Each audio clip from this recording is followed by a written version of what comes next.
ये कहानी है एक ई रैंक हंटर संग जिन वू की, जिसे दुनिया का सबसे कमजोर हंटर कहा जाता है और सभी लोग उसका मजाक उड़ाते हैं। पर वह उनकी बातों पर ध्यान नहीं देता, क्योंकि अपने पिता की मौत के बाद वह अकेला ही घर में कमाता है। उसे अपनी माँ के इलाज के लिए पैसे चाहिए, जो कि कोमा में है, और अपनी बहन को पढ़ाने की जिम्मेदारी भी उसी के ऊपर है। इसलिए सबसे कमजोर होने के बावजूद भी वह रोज अपनी जिंदगी खतरे में डालता है, ताकि वह थोड़े बहुत पैसे कमा सके। पर एक दिन जब डंजन में सभी लोग उसे मरने के लिए छोड़कर चले जाते हैं, उसकी सेकंड अवेकनिंग होती है और वो दुनिया का अकेला हंटर बन जाता है, जो कि अपने रैंक को लेवल अप कर सकता है। कहानी की शुरुआत में हमें 3 साल पहले का सीन दिखाया जाता है, जहां एक आइलैंड पर कई सारे मॉन्स्टर से हंटर्स लड़ रहे हैं। लेकिन वो एक मॉन्स्टर्स बहुत ज्यादा स्ट्रांग हैं, तो उन पर हंटर्स के हमले का कोई असर नहीं होता और वो आसानी से उन सभी को हरा देते हैं और कईयों को बुरी तरह से घायल कर देते हैं। एक बंदा वहां मरने ही वाला था, तभी वहां पर एक हीलिंग हंटर पहुंच जाता है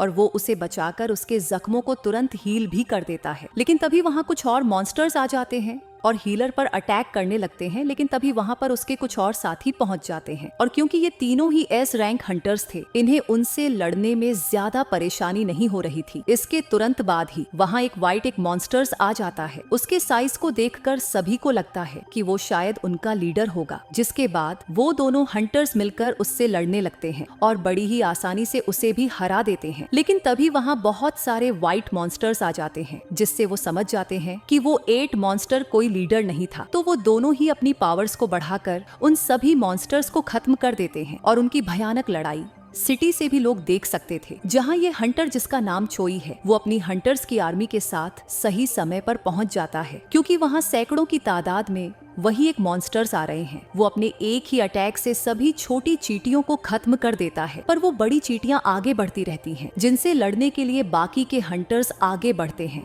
इस दुनिया में 10 साल पहले ऐसे पोर्टल्स अपीयर होना शुरू हुए, जो कि अलग अलग डायमेंशन से कनेक्ट होते हैं। इन पोर्टल्स के अंदर बहुत सारे मैजिकल बीस्ट और मॉन्स्टर्स होते हैं, जिनके ऊपर आम वेपन्स का कोई असर नहीं होता। उन्हें मारने के लिए हंटर्स की जरूरत पड़ती है। हंटर्स वो ह्यूमंस होते हैं जिन्होंने मैजिकल एबिलिटीज को अवेक किया है। उनकी पावर्स के हिसाब से उन्हें कई रैंक दिए गए हैं, जैसे एस, ए, बी, सी, डी और ई, जिसमें एस रैंक सबसे स्ट्रॉन्गेस्ट हंटर्स को दिया जाता है और ई सबसे वीकेस्ट। एक बार किसी ह्यूमन की पावर्स अवेक हो जाती हैं, तो वो चाहे कितनी भी ज्यादा ट्रेनिंग कर ले, वो अपनी पावर्स को नहीं बढ़ा सकता। इसके बाद हम प्रेजेंट का सीन देखते हैं, जहाँ काफी सारे हंटर्स एक डंजन रेड के लिए इकट्ठा हो चुके हैं। यहाँ पर संग जिन वो भी पहुंच जाता है। उसे देखकर सभी लोग खुश हो जाते हैं। उसे देखकर सब खुश क्यों हो रहे हैं? वो काफी स्ट्रांग है क्या? हाँ, स्ट्रांग। तुम जानते हो उसका निकनेम क्या है? World weakest Hunter. उसके आने का मतलब ये है कि ये डंजन काफी कमजोर होने वाला है, तो किसी को कोई फिक्र करने की कोई जरूरत नहीं है। चलो ज्यादा नहीं बोलते हैं, कहीं वो सुन ना ले गधों। मैं तुम्हारी सारी बातें सुन रहा हूँ,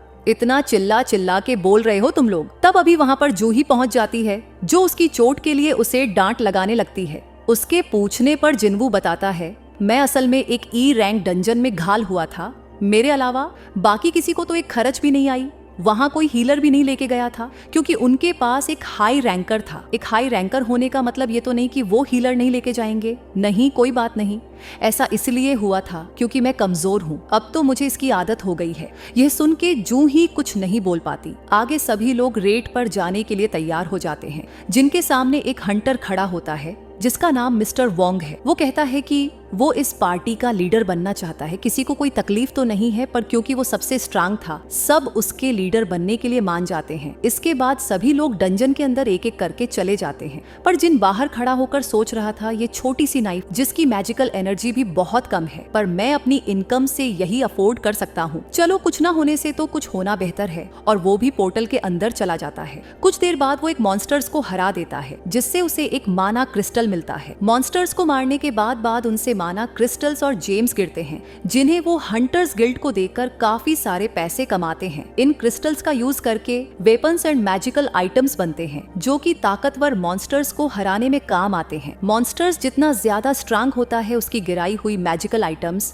उतनी ही ज्यादा कीमती होती है। तभी एक गोब्लिन जिन के ऊपर हमला कर देता है, जिसे वो ब्लॉक तो कर देता है, पर इससे उसकी नाइफ पर क्रैक आ जाता है। किसी तरह जिन उस गोब्लिन के अटैक्स को डॉज करता रहता है और मौका मिलते ही उसके ऊपर हमला कर देता है, पर उस क्रैक की वजह से उसकी नाइफ टूट जाती है और वो मॉन्स्टर्स उसे बुरी तरह से घायल कर देता है। पर इससे पहले कि वो परलोक सिधार जाता, वहीं तो फुला हंटर आकर उसे बचा लेता है और जूही से कहता है कि वो जिनवू को जल्दी से हील करे। जूही उसे हील करने लगती है और जिन देखता है कि बाकी सभी हंटर्स मॉन्स्टर्स से लड़ रहे हैं और कुछ समय में ही वो सभी मिलके उस डंजन के बॉस को हरा देते हैं। ये सब देखकर वो उदास हो जाता है। सब कुछ खत्म हो गया, मैं सिर्फ एक ई रैंक क्रिस्टल ही ले पाया। मैंने अपनी जिंदगी खतरे में सिर्फ इसके लिए डाली थी। तभी एक बंदा सभी हंटर्स को आवाज लगाता है और उन्हें बताता है कि यहाँ एक केव है। ये देखकर उन्हें लगने लगता है कि ये शायद एक डबल डंजन है, क्योंकि बॉस को हराने के बाद भी ये डंजन क्लोज नहीं हो रहा। ऐसी सिचुएशन में प्रोटोकॉल है कि हम इसे हंटर एसोसिएशन को रिपोर्ट करें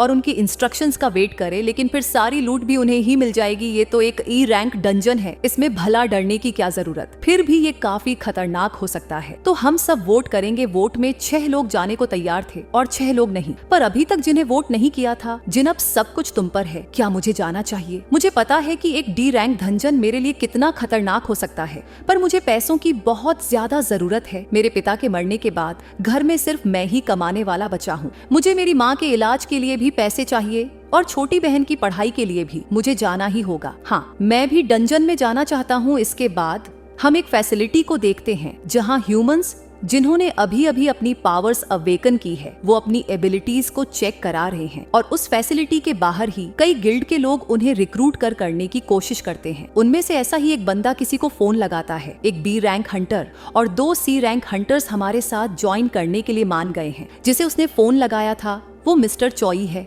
जेंडर और एज को दरकिनार करके उन सभी को इंट्रोड्यूस करो जिनमें टैलेंट है। Yes sir.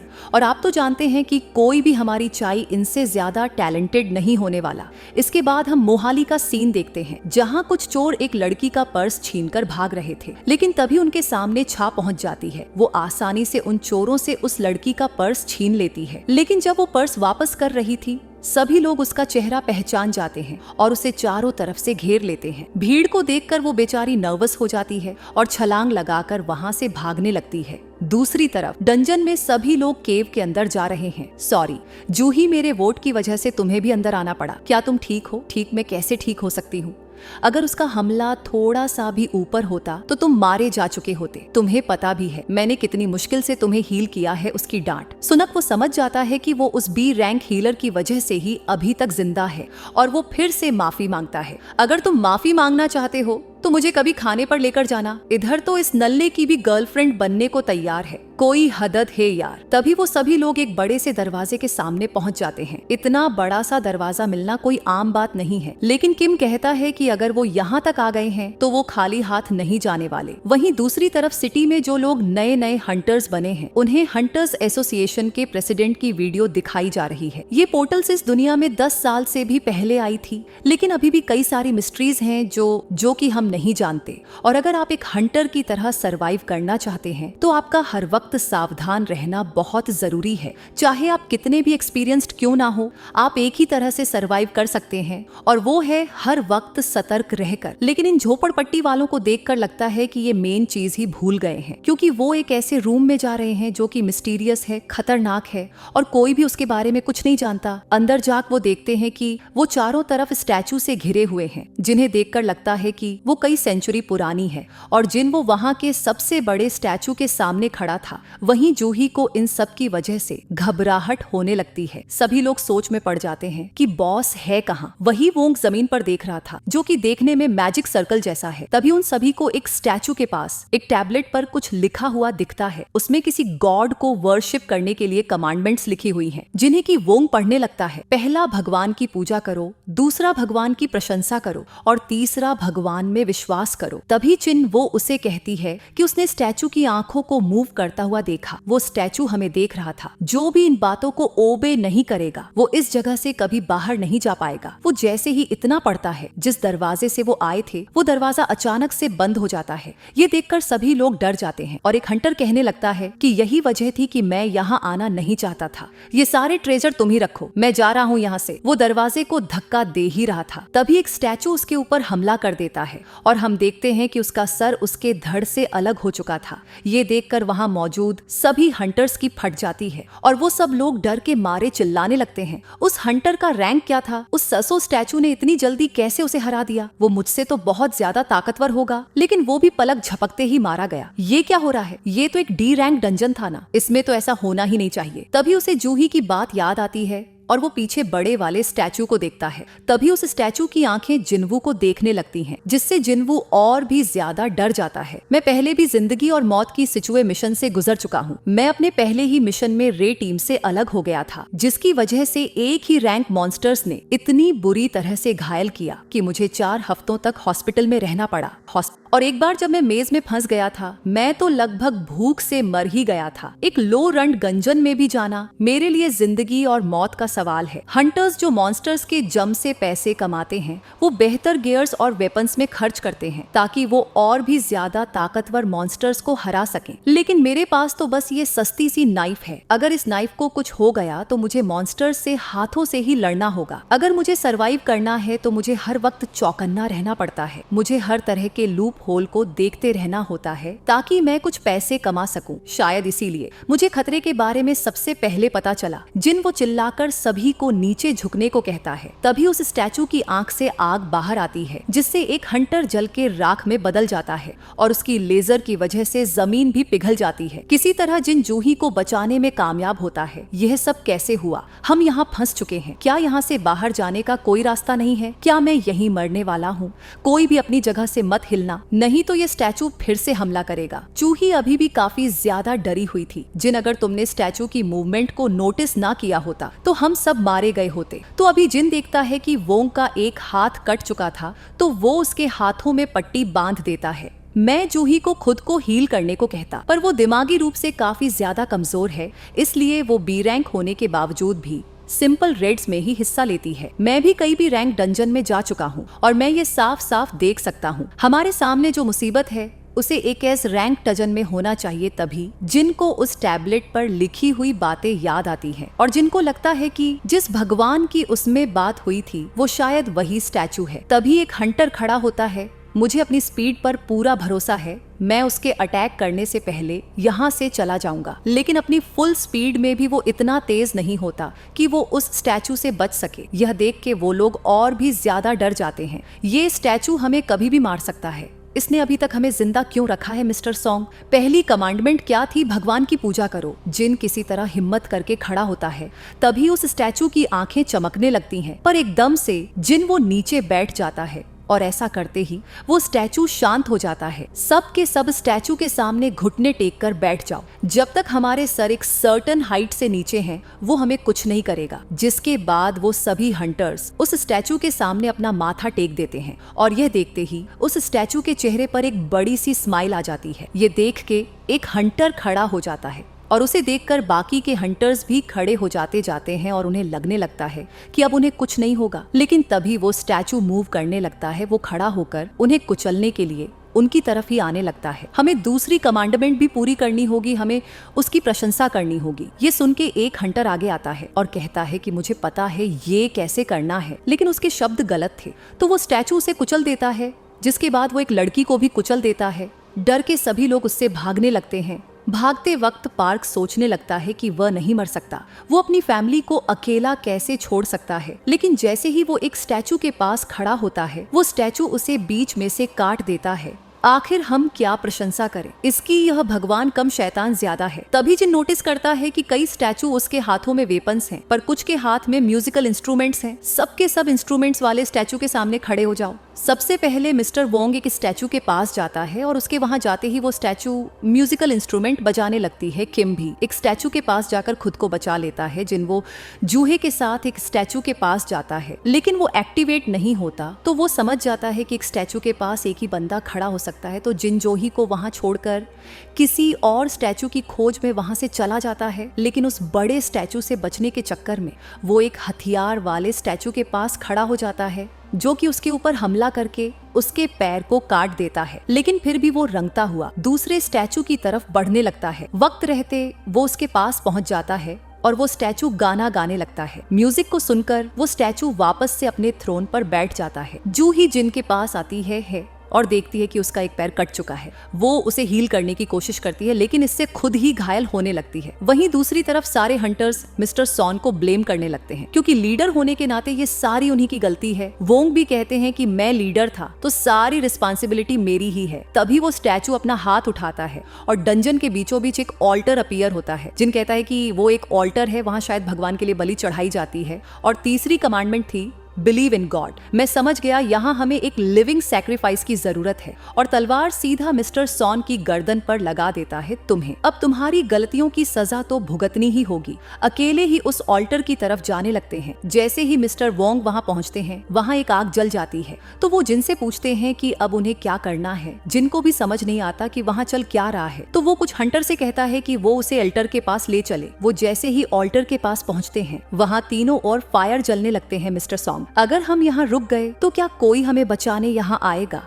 इस डंजन को ओपन हुए आज 7 दिन हो जाएंगे। हमारे रेस्क्यू होने से पहले ये स्टैचू हमें मार डालेंगे। आगे हमें पता चलता है कि अगर कोई पोर्टल 7 दिन तक ओपन रहता है तो उसका बैरियर टूट जाता है और सभी मॉन्स्टर्स इंसानी दुनिया में जा सकते हैं। इसके बाद हम डंजन के बाहर का सीन देखते हैं जहाँ जिनकी बहन उनकी बीमार माँ से मिलने आई थी, उसकी माँ कोमा में है और वह उसे अपने आज के दिन के बारे में बताने लगती है। जिन बाकी के हंटर्स को भी अंदर बुलाता है जिससे वहां 2 और आग जलती है और उनके चारों तरफ एक ब्लू कलर का घेरा भी बन जाता है। ऐसा होते ही जिस दरवाजे से वो अंदर आए थे वो दरवाजा खुल जाता है। वो बाहर जाने के बारे में सोच ही रहे थे तभी एक ब्लू कलर की फ्लेम बुझ जाती है और उसके ऐसा होते ही सभी स्टैचू जो उनकी तरफ बढ़ने लगते हैं। जिन वो देखता है कि जिस पर भी उसकी नजरें होती थी वो स्टैचू चलना बंद कर देता है। तो वो सभी लोगों से कहता है कि वो स्टैचू उसको देखते रहे। सभी लोग ऐसा ही करते हैं लेकिन एक लड़की बहुत ज्यादा डर जाती है और वो डर के मारे दरवाजे से बाहर चली जाती है। उसके जाते ही एक फ्लेम बुझ जाती है जिससे वो दरवाजा थोड़ा सा बंद हो जाता है। जिन इन सारी चीजों को समझने की कोशिश करने लगता है लेकिन तभी जिस हंटर ने उसे पकड़ा हुआ था वो भी दौड़ के वहां से बाहर चला जाता है। सभी लोग यहीं रुके रहो, ये ब्लू वाली फ्लेम्स टाइम के साथ बुझ रही हैं। शायद वो गॉड हमारा टेस्ट ले रहा है। अगर सभी फ्लेम्स को बुझने तक हम यहाँ रुक गए तो शायद हम सब यहाँ से जा सके। लेकिन किम, ऐसा भी तो हो सकता है कि फ्लेम्स के बुझते ही वो स्टैचू हमें मार दे। मुझे नहीं लगा था कि तुम्हारे जैसा हंटर हमारे लिए इतना यूजफुल होगा, पर मैं तुम्हारी मदद के लिए तुम्हारा शुक्रिया अदा करता हूँ। मुझे माफ कर दो जिम। जिसके बाद वो भी वहाँ से भाग जाता है। अब वहाँ सिर्फ 3 लोग ही बचे थे। सॉन्जिन और जूही को यहाँ से जाने को कहता है। तब तक वो उन्हें देखता रहेगा लेकिन इतना माना यूज करने की वजह से जूही के पैर काम करना बंद कर देते हैं। तो जिन वोंग से कहता है कि वह जूही को लेकर यहाँ से चले जाएं। मेरा पैर तो वैसे ही कट चुका है, मैं कुछ नहीं कर पाऊंगा। जूही उसे छोड़कर नहीं जाना चाहती। तभी वो उसे अपना क्रिस्टल देता है। मुझे माफ करना, मैं तुम्हें डिनर पर तो नहीं ले जा पाया, पर इससे खुद के लिए कुछ खरीद लेना। जब मैं बाहर आऊंगा तो मुझे पैसे वापस कर देना। तभी वोंग उसकी गर्दन पर हमला करके जूही को बेहोश कर देता है और उसके साथ दरवाजे के बाहर चला जाता है। शुक्र है सिर्फ मैं ही मरने वाला हूँ, मुझे और इंश्योरेंस खरीद लेना चाहिए था। इससे मेरी फैमिली की और मदद हो जाती। वो एक तलवार उठा लेता है। तुम में से कोई ना कोई मेरे साथ तो जरूर आएगा। लेकिन भला वो इतने बड़े स्टैचू उसके सामने क्या कर सकता था। वो स्टैचू उसे बुरी तरह से मारने लगते हैं जिससे उसका एक हाथ भी कट जाता है। वो स्टैचू उसके ऊपर हमला करते रहते हैं। यह सब क्या हो रहा है? यह सब मेरे साथ ही क्यों हो रहा है? मैं भी स्ट्रांग बनना चाहता था। मैं कमजोर हूँ पर मैं जिंदा रहना चाहता हूँ। तभी एक स्टैचू उसकी छाती में हमला करके उसे अपने वेपन पर टांग देता है और उसे एक सैक्रिफाइस की तरह ऑल्टर के सेंटर में फेंक देता है। प्लीज प्लीज, मैं मरना नहीं चाहता। एक स्टैचू उसे मारने ही वाला था। तभी उसके सामने एक स्क्रीन आती है। न्यू क्वेस्ट एक्टिवेट हो चुका है। आपने प्लेयर बनने की सारी क्वालिफिकेशन पूरी कर ली है क्या? आप इसे एक्सेप्ट करना चाहेंगे? अगर आपने एक्सेप्ट नहीं किया तो आपका दिल 0.02 सेकंड्स में धड़कना बंद हो जाएगा। जिनवू यस कहता है।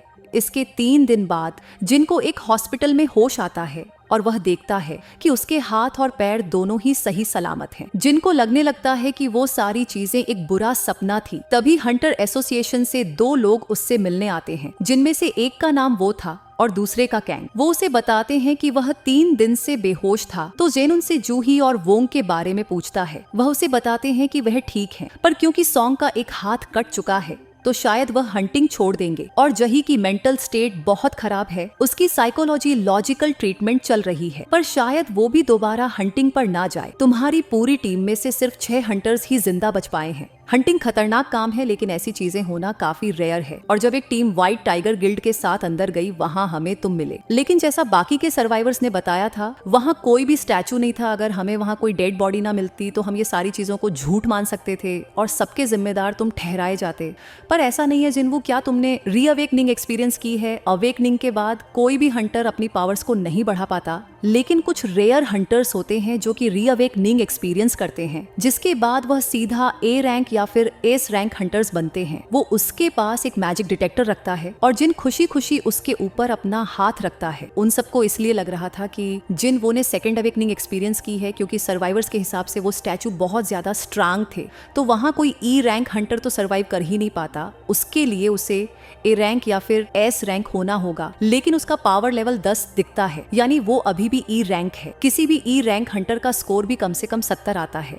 इसका तो 10 है। ये तो एक आम आदमी है। उन्हें समझ नहीं आता कि इतना कमजोर आदमी वहां से बाहर कैसे आ गया। इन सालों ने फालतू में मुझे एक्साइटेड कर दिया और लगता है वो लोग इस स्क्रीन को नहीं देख पा रहे थे। तभी उससे मिलने उसकी बहन पहुंच जाती है और उसे डांट लगाने लगती है। लंबी चौड़ी डांट सुनाने के बाद वो उससे कहती है कि अगर फिर से उसने अपनी जिंदगी खतरे में डाली तो वो स्कूल छोड़कर काम पे लग जाएगी, ताकि उसे फिर से ऐसा ना करना पड़े। मैं वादा करता हूँ कि ऐसा दोबारा नहीं होगा। मुझे एक बात बताओ, क्या तुम्हें ये स्क्रीन दिख रही है? लेकिन जीना को कुछ नहीं दिख रहा था। अच्छा जीन, एक बात बताओ, तुमने तो काफी सारी गेम्स खेली है ना? अनरीड मैसेजेस को कैसे खोलते हैं तुम्हें? मैसेजेस को बस ओपन करना होगा, मैसेजेस ओपन। हाँ, उसके इतना कहते ही उसके मैसेजेस खुल जाते हैं। सिस्टम उसे बताता है कि वो उसकी ताकत बढ़ाने के लिए है, पर अगर उसने इसे फॉलो नहीं किया तो उसे पनिशमेंट भी दी जाएगी और उसे कई रिवॉर्ड्स भी मिले हैं। पर उसे कुछ नहीं पता कि यहाँ चल क्या रहा है, तो वो अपने डेली क्वेस्ट को एक्सेप्ट कर लेता है। उस क्वेस्ट में उसके पास काफी सारे गोल थे, जैसे 100 पुशअप्स, 100 सेटअप्स, 100 स्क्वाट्स और 10 किलोमीटर दौड़ना। अगर उसने इसे कंप्लीट नहीं किया तो उसे सजा मिलेगी। अबे मजाक कर रहा है क्या? अभी तो मैं रिकवर भी नहीं हुआ और हॉस्पिटल में क्या दौड़ा। सोने दे मुझे। दूसरी तरफ चोई चाही को कह रहे थे कि वो एक बी रैंक रेड में इंस्ट्रक्टर की तरह जा रही है। इस रेड से वो अपने नए रिक्रूट्स को ट्रेन और टेस्ट करने वाले हैं और उनके हिसाब से इस जॉब के लिए चाही सबसे बेहतर है। मुझे नहीं लगता कि मैं लोगों को सिखा सकती हूँ। तुम्हें बस लड़ना है, बाकी सब वो तुम्हें देखकर खुद सीख जाएंगे। हमारा गिल्ड इस कंट्री के टॉप 5 गिल्ड्स में से एक है, पर इंटरनेशनल स्टेज पर हम कुछ भी नहीं है। हंटर्स का लेवल भले ही ना बढ़ सकता हो, लेकिन प्रैक्टिस से उनकी कॉम्बैट स्किल तो इम्प्रूव की जा सकती है। वहीं किसी और जगह एक और पोर्टल खुल जाता है जो कि रास्ते के बीचों बीच था। वहीं हॉस्पिटल में जिन सो रहा था, तभी रात के 12 बज जाते हैं और नोटिफिकेशन उसे बताती है कि उसने अपना क्वेस्ट पूरा नहीं किया। तभी वहाँ जमीन हिलने लगती है और वह जैसे ही बेड से गिरता है, वो देखता है कि वो एक डेजर्ट में पहुंच चुका है, जहाँ उसके पीछे एक सेंटीपीडिज आ जाता है और सामने की स्क्रीन से उसे पता लगता है कि डेली क्वेस्ट पूरा न करने की सजा के तौर पर उसे 4 घंटों तक इस मॉन्स्टर्स से बचना होगा। दूसरी तरफ नर्सेज हॉस्पिटल में देखती हैं कि जिन वहाँ नहीं है और वो उसे ढूंढने लगते हैं। वहीं जिन अभी भी उसी मॉन्स्टर्स से भाग रहा है और वो मॉन्स्टर्स उसे खाने ही वाला था। लेकिन ऐन वक्त पर टाइमर खत्म हो जाता है और पेनल्टी खत्म होते ही वह वापस से हॉस्पिटल में आ जाता है। टास्क को पूरा करने के लिए उसे एक रिवॉर्ड भी मिलता है, पर वह पहले ही बेहोश हो चुका था। कुछ दिन बाद जिन अपनी बहन को बता रहा था कि थोड़े दिन में ही वह घर वापस आ जाएगा। दूसरी तरफ जूही को एक डी रैंक डंजन में जाने का ऑफर आता है, लेकिन जूही वहाँ जाने से मना कर देती है। तभी वो बंदा उसे बताता है कि जिन्वू पूरी तरह से ठीक हो गया है। यह सुनकर वो खुश हो जाती है और हॉस्पिटल में उससे मिलने जाती है। वहाँ नर्सेस लैब्स संगीत डेली क्वेस्ट अब पूरा कर लिया है। मुझे होश में आए हुए आज चौथा दिन है और अब मुझे थोड़ी थोड़ी चीजें समझ आने लगी हैं। पहला, ये स्क्रीन कोई मेरी इमेजिनेशन नहीं है, और दूसरा, अगर मैं अपने डेली क्वेस्ट को पूरा करता हूँ तो मुझे 3 रिवॉर्ड मिलते हैं, जिसमें से पहला है फुल रिकवरी, जिससे मैं पूरी तरह से रिकवर हो जाता हूँ। दूसरा है एबिलिटी पॉइंट्स, जिन्हें मैं उन एबिलिटीज में डाल सकता हूँ जिन्हें मैं इम्प्रूव करना चाहता हूँ। जब भी मैं अपनी एबिलिटी पॉइंट्स को यूज करता हूँ, मैं अपने शरीर में आई हुई इम्प्रूवमेंट्स को महसूस कर पाता हूँ। और मेरे पास एक इन्वेंट्री भी है जो कि बिल्कुल गेम की तरह है। उसे डेली क्वेस्ट को कंप्लीट करने पर एक बॉक्स भी मिलता है, जिसमें कि एक की थी वो एक डंजन में जाने की की है, जिसकी लोकेशन उसे नोटिफिकेशन स्क्रीन में दिखती है। डंजन का नाम सुनते ही उसे वही स्टैचू याद आने लगता है। इसके बाद वह अपनी मॉम से मिलने जाता है और हम 4 साल पहले का सीन देखते हैं, जहाँ उसकी माँ अचानक से ही बेहोश हो गई थी। और जब वह उसे हॉस्पिटल लेकर जाते हैं, डॉक्टर उसे बताते हैं कि उसकी मॉम इटर्नल स्लम्बर में चली गई है। ये एक ऐसी कंडीशन मिशन है जो कि पोर्टल्स के अपीयर होने के बाद ही शुरू हुई है और 1000 लोगों में से किसी एक को ही होती है। माना जाता है कि यह उन्हें होता है जिनकी बॉडी मैजिक को हैंडल नहीं कर पाती। अभी तक मेडिकल टेक्नोलॉजी इतनी आगे नहीं बढ़ी है कि वो इस चीज का इलाज कर सके, तो वो उसे बस जिंदा ही रख सकते हैं। उस दिन के बाद से ही अपनी माँ का इलाज करने के लिए उसने काम करना शुरू कर दिया था। तभी एक दिन उसे पता लगता है कि उसने पावर्स अवेक कर ली हैं। इससे मैं और भी ज्यादा पैसे कमा पाऊंगा और माँ का इलाज कराऊंगा। लेकिन जब वो अपने पहले मिशन पर जाता है, वो किसी भी काम का नहीं था, तो सारे हंटर्स उसके साथ कुछ भी शेयर करने से मना कर देते हैं। वही प्रेजेंट में जिन उसी जगह पर पहुंचा हुआ है जहाँ स्क्रीन ने बताया था कि उसे डंजन मिलेगा। मुझे अपनी सर्वाइवल स्किल्स पर यकीन है, अगर मैं किसी मुसीबत में फंसा तो जरूर वहाँ से बचकर भाग आऊंगा। और वो उस चाबी का यूज करता है और उस दरवाजे के अंदर चला जाता है। उसके सामने नोटिफिकेशन आती है कि वो एक इंस्टेंस डंजन के अंदर आया है और उसके पीछे का दरवाजा भी बंद हो जाता है। तभी एक लड़की उसके सामने से ही गुजरती है और वह समझ जाता है कि एक अलग ही डायमेंशन है, ये शायद बाकी के डंजन से अलग है। और अरे यार, अब मैं करूंगा क्या? मैंने तो सोचा था कि अगर कोई मुसीबत पड़ी तो यहाँ से भाग जाऊंगा, पर ये तो दरवाजा ही बंद है। तभी नोटिफिकेशन उसे बताती है कि वो इस डंजन से तब तक बाहर नहीं जा सकता जब तक वो यहाँ के बॉस को ना हरा दे या फिर एक टेलीपोर्टेशन स्टोन का यूज करे। अरे बालक बुद्धि, मैं तो किसी रैंक मॉन्स्टर्स को भी नहीं हरा सकता, तो मैं एक अकेला डंजन कैसे क्लियर करूंगा? पर मेरे पास अब कोई चॉइस नहीं है। जिसके बाद वो डंजन के अंदर चला जाता है जहां उसके सामने 3 गोब्लिन मॉन्स्टर्स आ जाते हैं।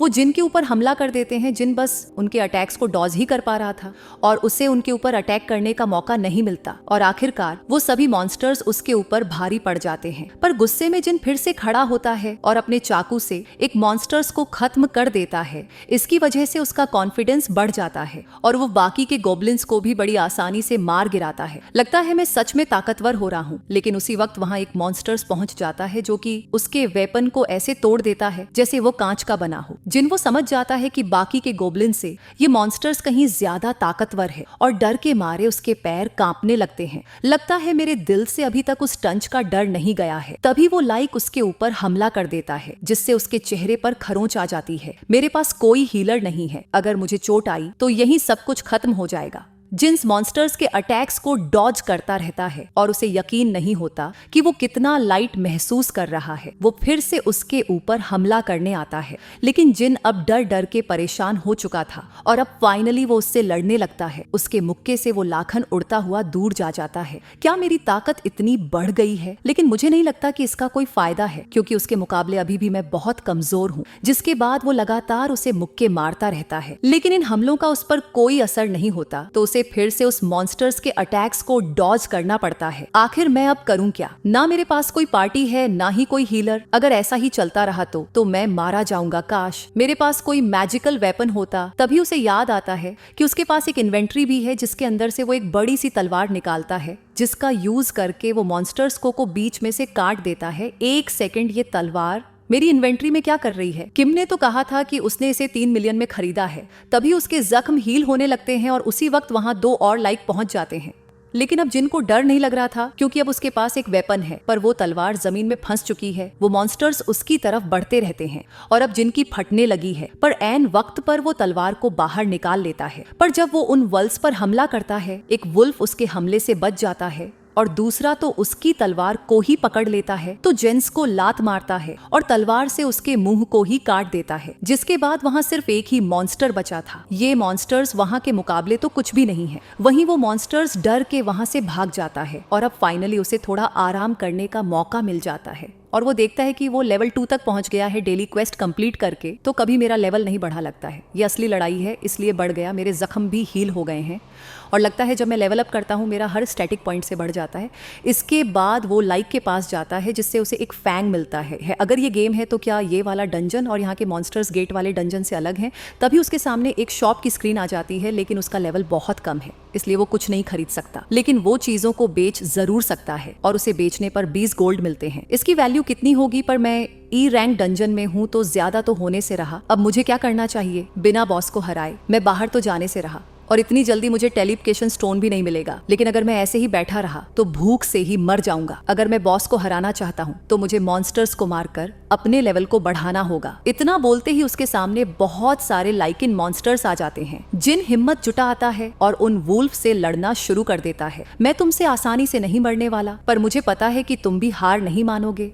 पर इसी में तो मजा है, तभी तो मेरा लेवल बढ़ेगा और मेरी ताकत भी जिन सभी मॉन्स्टर्स को मारता रहता है। और उसके सामने नोटिफिकेशन पे नोटिफिकेशन आती रहती है। जब वो सभी मॉन्स्टर्स को मार देता है उसे फाइनल नोटिफिकेशन आती है, उसे वल्फ असासिन का टाइटल मिला था। वहीं बाहर कुछ लोग एक पोर्टल के सामने से गुजरते हैं और उन्हें समझ नहीं आता कि अभी तक हंटर्स इसे बंद क्यों नहीं कर पाए। वहीं जिन नोटिस करता है कि लड़ते लड़ते उसकी स्वॉट अप टूटने लगी है, तभी उसे एक नोटिफिकेशन आती है जो उसे बताती है कि एक वुल्फ असासिन बनने से उसके क्या फायदे हैं। जब वो किसी एनिमल टाइप मॉन्स्टर से लड़ेगा उसकी सारी एबिलिटीज 40% से बढ़ जाएंगी। और जब वो अपनी इन्वेंट्री चेक करता है उसे कई सारे फैंगस और क्लोक भी दिखता है। पर सबसे अच्छी बात यह है कि अब उसे टेलीपोस्टोन मिल चुका है। क्या मुझे इसे यूज करना चाहिए? पर अगर मैं बाहर चला गया तो शायद मुझे दोबारा इतनी आसानी से स्ट्रांग बनने का मौका ना मिले। पता नहीं बाहर जाने के बाद इस डंजन का क्या होगा। आखिर में जिन डिसाइड करता है कि वो आगे बढ़ता रहेगा। दूसरी तरफ जूही को हंटर एसोसिएशन से एक कॉल आती है। उसे पास में ही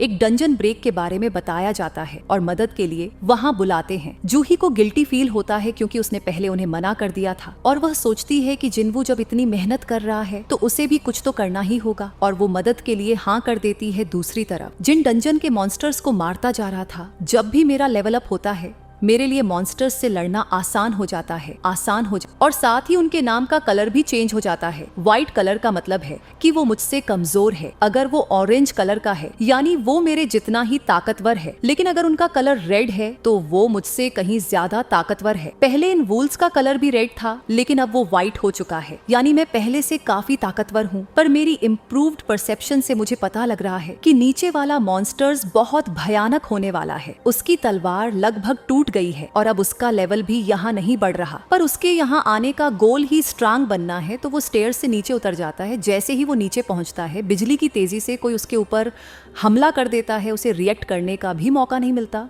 इससे उसकी तलवार भी बीच में से टूट जाती है और उसके सामने एक सर्पेंट मॉन्स्टर्स आता है।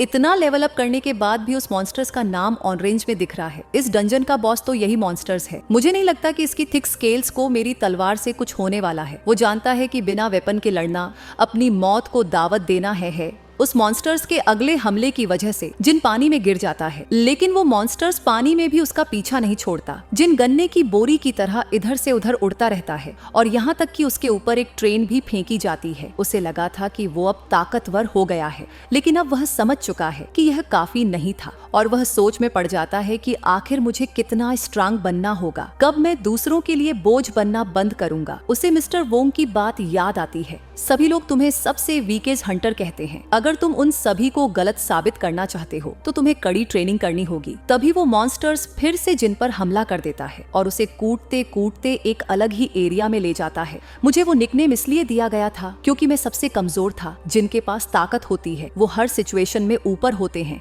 लेकिन कमजोर का ताकतवर के पास कोई काम नहीं होता। वो सिर्फ डर के मारे कांपते हैं और लूजर्स की तरह सब कुछ होता हुआ देखते हैं। कमजोर कितना ही चालाक, तेज या समझदार हो, अगर उसका सामना ताकत से है तो वह हमेशा हारेगा। तो जिन्वू अपनी पूरी जीत जान लगाकर उस मॉन्स्टर्स पर हमला करने लगता है। वो उसके ऊपर चढ़ जाता है, लेकिन वो मॉन्स्टर्स उसे दीवार पर मारकर नीचे गिरा देता है। मैं ताकतवर बन के रहूंगा। उसकी पूरी बॉडी ग्लो करने लगती है। मैं इतनी जल्दी हार नहीं मान सकता। उस मॉन्स्टर्स के सामने ये चीज कुछ भी नहीं है। लड़ते लड़ते जिन्वू उस मॉन्स्टर्स को अपने हाथों से पकड़ लेता है। जिन्वू ने अपने सारे पॉइंट्स स्ट्रेंथ में डाल दिए थे और अब वो उसे यूज करने लगता है। वो अपनी पूरी जान लगाकर उस मॉन्स्टर्स के स्केल्स को तोड़ने लगता है। स्नेक उसे गिराने की कोशिश करता है, लेकिन जिन उसे नहीं छोड़ता और वह अपनी पूरी ताकत लगाकर उस मॉन्स्टर्स का गला दबा के मार देता है। तभी उसके सामने एक नोटिफिकेशन आती है और उसे पता लगता है कि वो कई बार लेवल अप हो चुका है। जिन स्माइल करता है, आखिरकार मेरी ताकत थोड़ी तो बढ़ी गई। जिसके बाद उस मॉन्स्टर्स को हराने की वजह से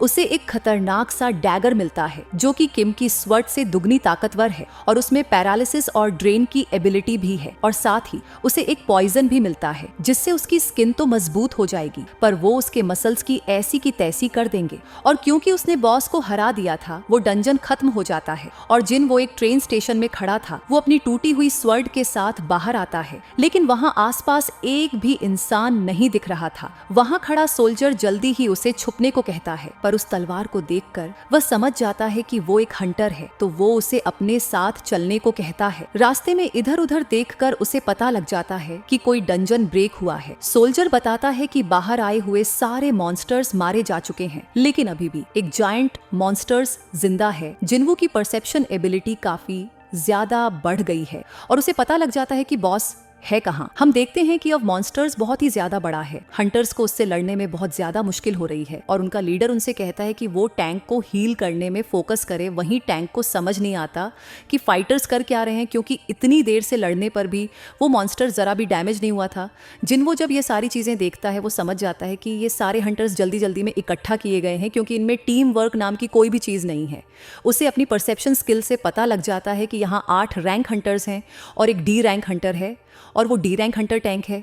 एक लड़की जूही को हील करने को कहती है, लेकिन वो ढंग से फोकस नहीं कर पाती, क्योंकि आंख बंद करते ही उसे वही डंजन याद आने लगता है। ये देख के जिन समझ जाता है कि जूही अभी तक उस सदमे से बाहर नहीं आ पाई है, बिल्कुल उसी की तरह। एक सेकेंड, ये तो एक टी रैंक बॉस है ना, तो जिससे मैं लड़के आया हूँ उससे तो ये बहुत कमजोर है। अगर मैं बस उसका डिफेंस बैरियर तोड़ दूं तो वो लोग उसे हरा देंगे। जिन अपनी टूटी हुई तलवार को उस मॉन्स्टर्स के ऊपर फेंक देता है, जिससे उसका बैरियर टूट जाता है, जिसके के बाद वो सभी लोग उसे हरा देते हैं। रैंक हंटर को यकीन नहीं होता कि जिस परे वो इतनी देर से हमला कर रहे थे, वो एक टूटी हुई तलवार से हार गया। और वो वहां खड़े सोल्जर से पूछता है कि इसे किसने फेंका था। सोल्जर उसे बताने लगता है, पर जिन्वू तब तक वहां से जा चुका था। वो जरूर एक हाई रैंकिंग हंटर होगा। मुझे नहीं लगा था कि मैं एक ही हमले में उसे हरा दूंगा। लगता है वो पहले से ही काफी कमजोर हो गया था। और जूही सोचने लगती है कि क्या वो जिन्वू था आगे, जिनको रोज डेली क्वेस्ट मिलते रहते हैं, जिन्हें कंप्लीट कर करके वो अपना लेवल अप करता रहता है। वहीं दूसरी तरफ हॉस्पिटल की सारी लड़कियां हैं जिन थैंक यू बोलकर वहां से जा ही रहा था। तभी वो नर्स उसे रोककर उसका क्यों मांग रही है। अच्छा, इसने टेस्ट रिजल्ट देने होंगे ना, जिसके बाद वो था। वो इस कंट्री के 7 रैंक हंटर्स में से एक है। इंटरव्यूअर के पूछने पर वो उसे बताने पर से उसकी हाइट भी पहले से लंबी हो गई है। हाँ, शायद ट्रेनिंग की वजह से आई है। जिसके बाद वो उसे छाता देकर स्कूल भेज देता है। उसके जाने के बाद वह सोचने लगता है कि उसे अपनी पॉइंट्स को किस अल्टी में लगाना चाहिए। वो यह सब सोच ही रहा था, तभी उसके मक इंसान नहीं है जो कि अपना लेवल इंक्रीज करके अपनी ताकत बढ़ा सकता हो, जिसके मिशन है। और हमें इस गेट को एकर करने के लिए 8 लोगों की जरूरत थी, तो हमें तुम्हारी जरूरत सिर्फ कोटा पूरा करने के लिए ही है। और क्योंकि तुम लड़ाई नहीं करने वाले हो, तुम्हें लूट का कुछ भी हिस्सा नहीं मिलेगा, पर पार्टिसिपेशन के लिए तुम्हें 2 मिलियन वॉन्स मिलेंगे, जिन उसकी टीम को देखता है। और उसे पता लगता है कि वहाँ 4 सी रैंकर्स हैं और 2 डी रैंकर जिन इस मिशन के लिए मान जा। कुछ हो जाता है तो हंटर्स की जिम्मेदारी नहीं है। इसके बाद हम एक और हंटर को देखते हैं जो कि डी रैंक है। को सुननी पड़ती है जब वो डंजन के गेट के पास पहुंच जाते हैं।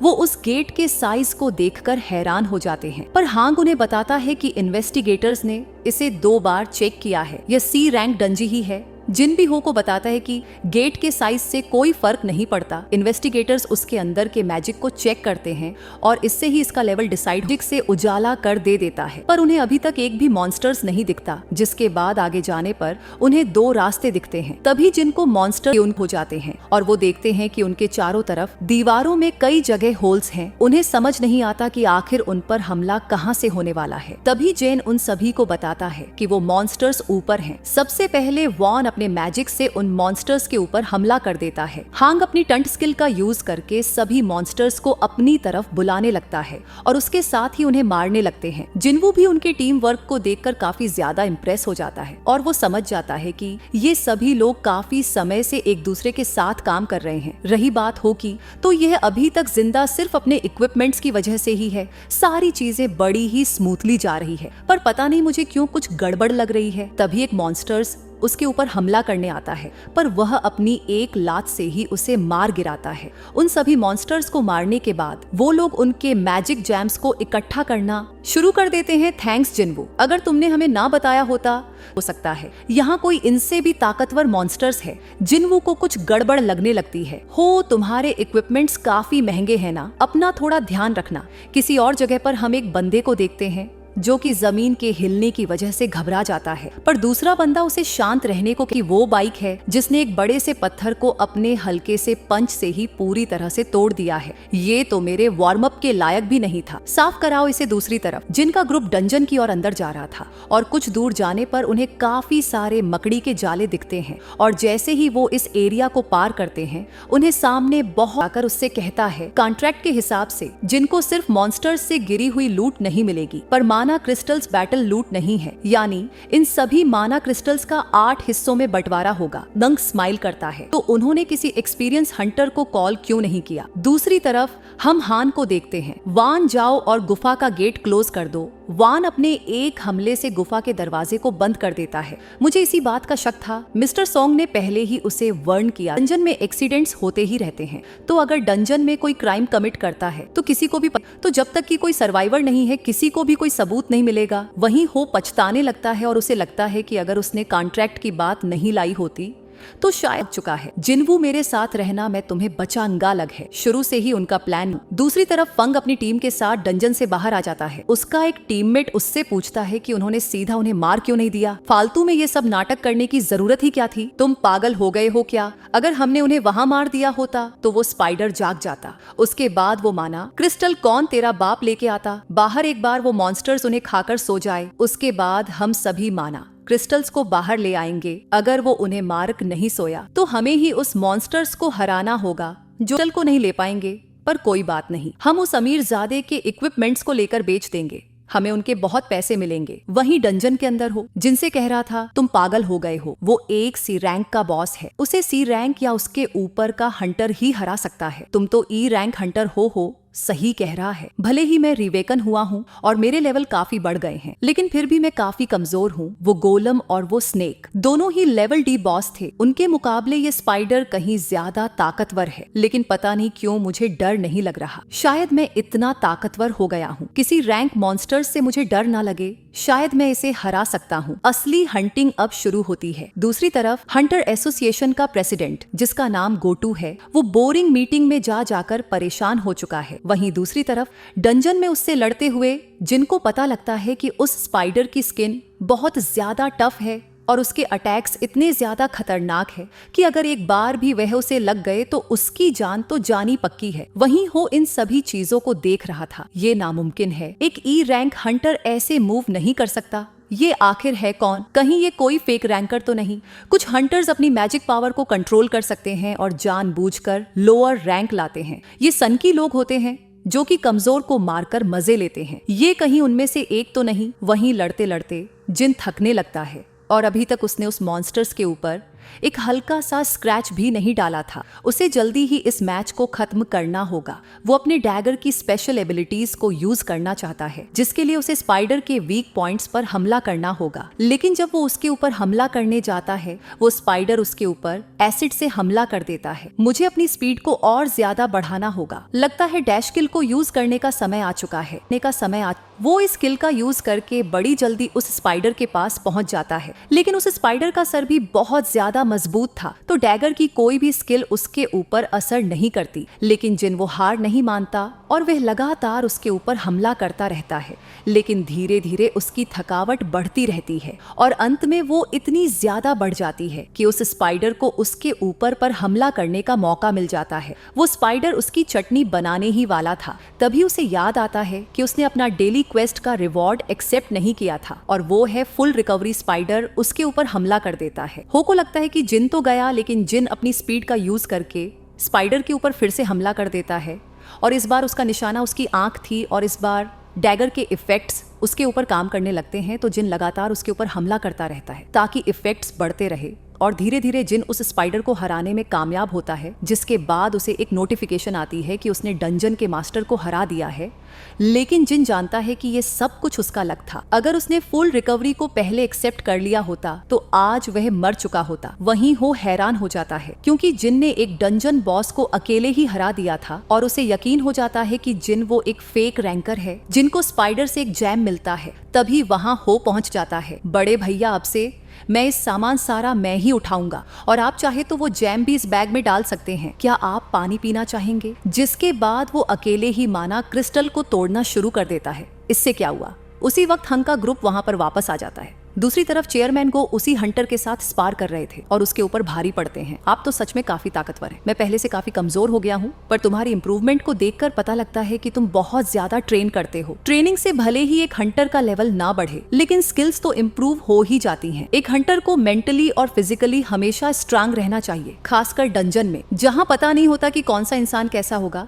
वहीं दूसरी तरफ डंजन में हंग के सारे पंटर कह रहे थे कि वो दोनों चिरकुट इसलिए जिंदा है क्योंकि ये स्पाइडर बहुत ज्यादा कमजोर होगा और उस अमीर जादे के आर्मरर ने ही उन दोनों को अभी तक जिंदा रखा है। तुम्हारा आर्मरर में काफी कमाल का है। मैं जानता हूँ कि तुम एक अमीर फैमिली से हो। अगर तुम जिंदा रहना चाहते हो तो जिन को मार दो। हम कोटा को पूरा करने के लिए कमजोर हंटर्स को इसलिए इंक्लूड करते हैं ताकि हम उन्हें मारकर पूरी लूट अपने लिए रख सके। अगर तुम यहाँ से जिंदा बाहर जाना चाहते हो तो तुम्हें उसे मारना ही होगा। अगर तुमने ऐसा नहीं किया तो तुम दोनों को ही यहाँ मरना होगा। इस लड़के का आर्मरर में काफी खतरनाक है। इसी की मदद से उस स्पाइडर को उसने मार गिराया। तभी हो जिनके सामने आकर लड़ने के लिए तैयार हो जाता है। ये देख के वो सभी लोग उन्हें मारने के लिए आगे बढ़ने लगते हैं और हांग उनसे पूछता है, क्या तुमने कभी किसी इंसान की जान ली है? तभी जिनके सामने एक अर्जेंट क्वेस्ट आता है और वो क्वेस्ट उन सभी लोगों को मारने का था। वो सबसे पहले कमजोर वाले को मारना चाहते हैं, तो वहां जिन वो के ऊपर हमला कर देता है। उसकी हालत देखकर हो को उसकी फिक्र होने लगती है।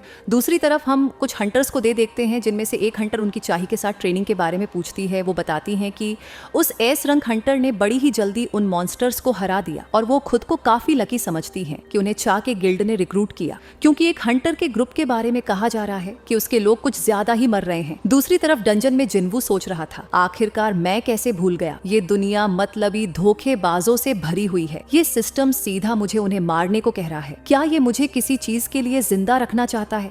अगर ऐसा ही है तो ठीक है। अगर ये सिस्टम मुझे यूज कर रहा है तो मैं भी इसे ताकतवर बनने के लिए यूज करूंगा। मैं तो भूल ही गया था, इस दुनिया में कमजोर से हमेशा चीजें छीनी जाती हैं। अरे वाह, ये लगता है वीकेस्ट हंटर को समझ जाएगा कि दुनिया काम कैसे करती है। अगर तुम लोग मारने के लिए तैयार थे तो अगर तुम्हारे मरने की बारी आती है तो भागना मत लगता है। तुम्हें समझ नहीं आया कि यहाँ चल क्या रहा है। तुम्हें सही में लगता है तुम्हारे जैसा ईर हंटर हमारा कुछ बिगाड़ पाएगा, तभी वो बिजली की तेजी से उसका सर उसके धड़ से अलग कर देता है, जो देख के सभी लोगों की आंखें फटी की फटी रह जाती हैं। भले ही मुझे ऐसा सिस्टम ने करने को कहा था, पर मैंने आज एक मर्डर किया है। पर अगर मैं ऐसा नहीं करता तो मेरा दिल रुक जाता। अगर सिर्फ ताकतवर को ही जीने का हक है तो मैं ताकतवर बनकर रहूंगा। तभी दो हंटर्स उसके ऊपर हमला कर देता है, पर वो उनसे बहुत ज्यादा तेज था। उसके डैगर के डीबफ उनके ऊपर असर करने लगते हैं और वो उन दोनों को आसानी से मार गिराता है। जिसके बाद मरने की बारी आर्चर की थी। ये सब देखकर डर के मारे वान उसके ऊपर हमला करना शुरू कर देता है, पर वो उसके हमले से भी बचकर उसे भी मार डालता है। तो उस वक्त से भी ज्यादा ताकतवर है जब वो उस बॉस से लड़ रहा था। वहीं दूसरी तरफ हांग अपने बफ्स को एक्टिवेट कर लेता है और उसे यकीन है कि वो बॉस से लड़कर बहुत ज्यादा थक चुका है। मेरी रिइंफोर्समेंट से मेरी बॉडी स्टील जितनी ताकतवर हो गई है, इसका डैगर मेरा कुछ नहीं बिगाड़ पाएगा। लेकिन जब वो उसके ऊपर हमला करने जाता है, जिन उसका मुंह पकड़कर जमीन पर दे मारता है, जिसके बाद डर के मारे वो उससे अपनी जान की भीख मांगने लगता है। तुमने मुझे 3 बार मारने की कोशिश की है, क्या तुम्हें सच में लगता है मैं तुम्हें छोड़ दूंगा? अगर तुमने ऐसा किया तो तुम भी नहीं बचोगे। लगता है तुम भूल गए, तुमने ही मुझसे कहा था कि जो कुछ डंजन में होता है इसका बाहर किसी को कुछ नहीं पता। लगता क्या तुम जानते भी हो मेरा भाई कौन है? लेकिन तभी जिन उसके ऊपर एक हमला करके उसकी गर्दन को काट देता है। उसका मिशन कंप्लीट हो जाता है, जिसके बाद वो पूरा डंजन हिलने लगता है, क्योंकि उन्होंने उसके बॉस को हरा दिया था। जब वो बाहर आते हैं, उस स्पाइडर की लड़ाई के बाद सिर्फ वही लोग जिंदा बाहर आए थे। लेकिन ऑफिशियल को इस बात पर यकीन नहीं होता, क्योंकि पार्टी में उन दोनों का रैंक सबसे ज्यादा लो था। पर होक गेयर को देखकर उसे लगता है कि उसी ने डंजन के बॉस को हराया होगा। वहीं जिनको यकीन नहीं होता कि इस खून खराबी के लिए भी उसे रिवॉर्ड्स मिले हैं। उसे मर्डरस इंटेंट नाम की स्किल मिली है, जिससे उसके एनिमीज इतने ज्यादा डर जाएंगे कि 1 मिनट के लिए उनकी सारी एबिलिटीज 50% से हाफ हो जाएगी। हो जिनका शुक्रिया अदा करता है। तभी वहाँ पर बारिश शुरू हो जाती है। हो उससे पूछता है कि कुछ हुआ क्या? नहीं, कुछ नहीं। अच्छी बात है कि मैंने अपनी बहन को छाता दे दिया था।